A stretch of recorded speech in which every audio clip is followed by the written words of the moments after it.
It was a raw February morning, the kind where the cold gets into your teeth, when two sheriff's deputies stood behind Clara Vance on the porch she had swept every morning for 12 years. She didn't even own the jacket hanging by the door anymore.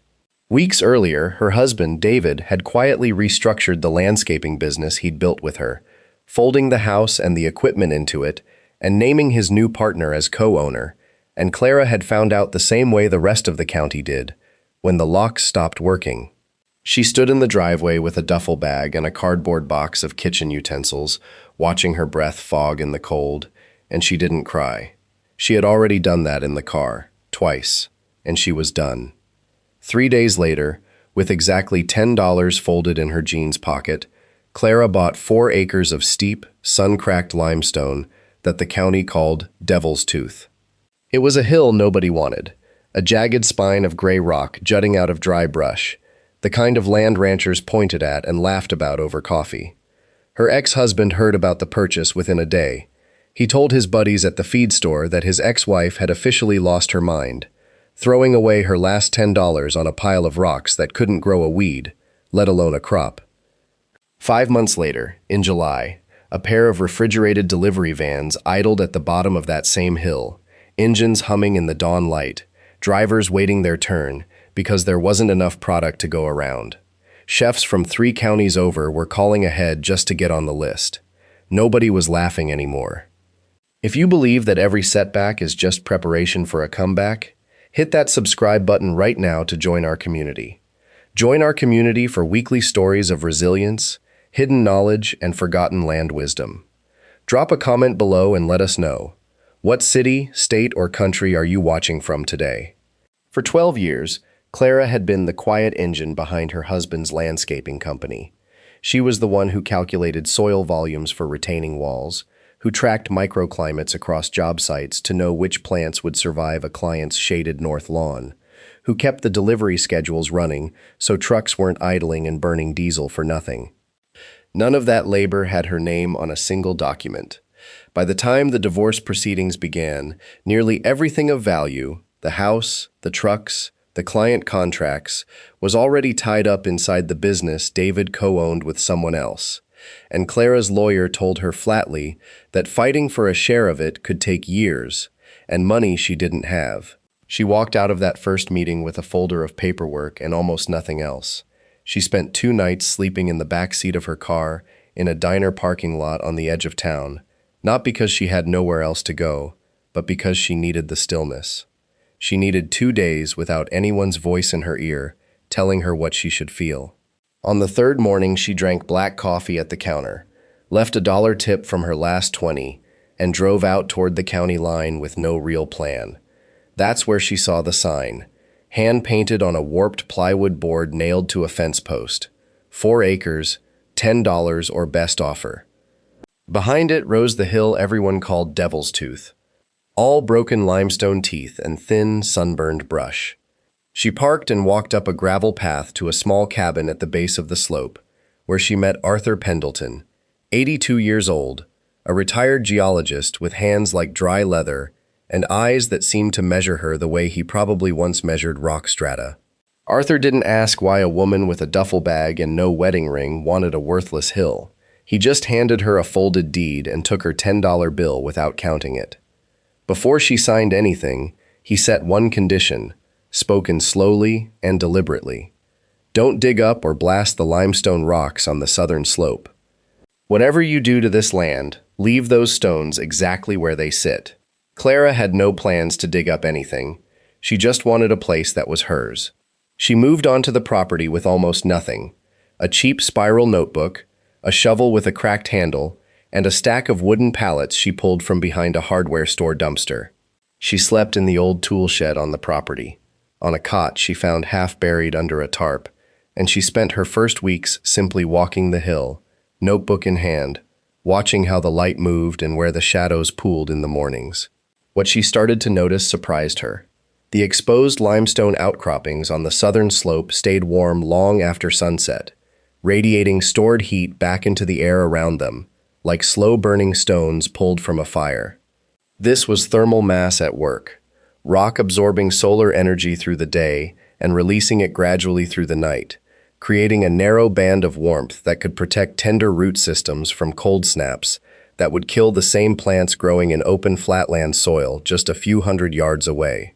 She learned, through library books and long nights of research on a borrowed laptop, that limestone does more than hold heat. Rainwater trickling over the stone carried trace minerals down into the thin soil pockets between the rocks, gently sweetening the pH and draining fast enough that roots never sat waterlogged. It wasn't magic, and it wasn't going to grow corn, but for the right plants, the kind that hated wet feet and craved warm, mineral-touched soil, this rock had been quietly built for them all along. Clara began digging shallow trenches along the natural contours of the stone, not into the limestone itself, but into the gravelly soil beside it. She hauled fallen logs and brush from the property's tree line, laid them into the trenches, and buried them beneath soil and compost in a technique called hugelkultur.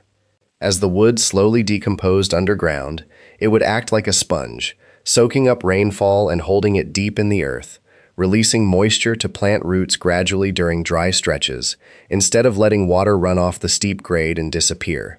By July, the crisis hit.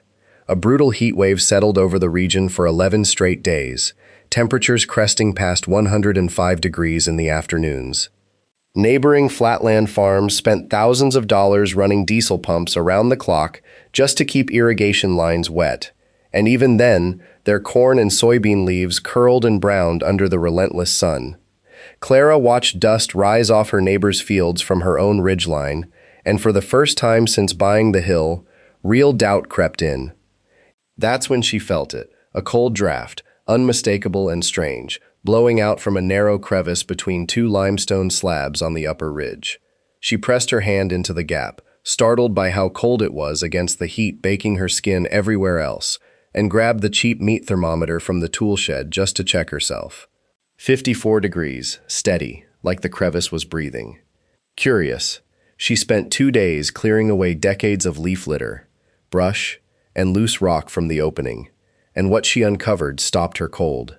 A hand-dug mining shaft. Timber supports rotted, but still standing, leading down into darkness.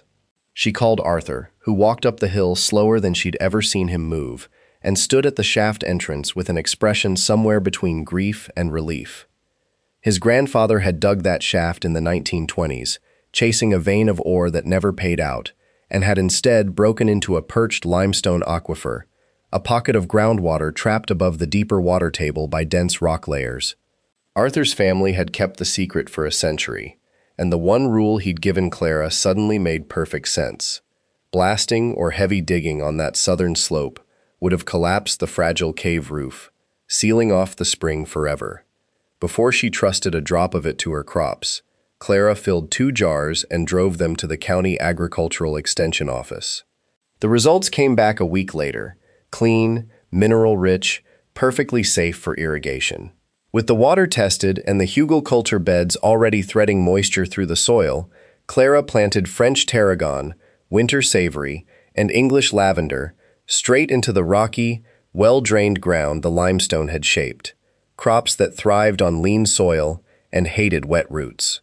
The alpine strawberries she kept separate, in a handful of amended raised beds lower on the slope where she could control the soil herself, close enough to still catch the benefit of the warm nighttime air rolling off the stone.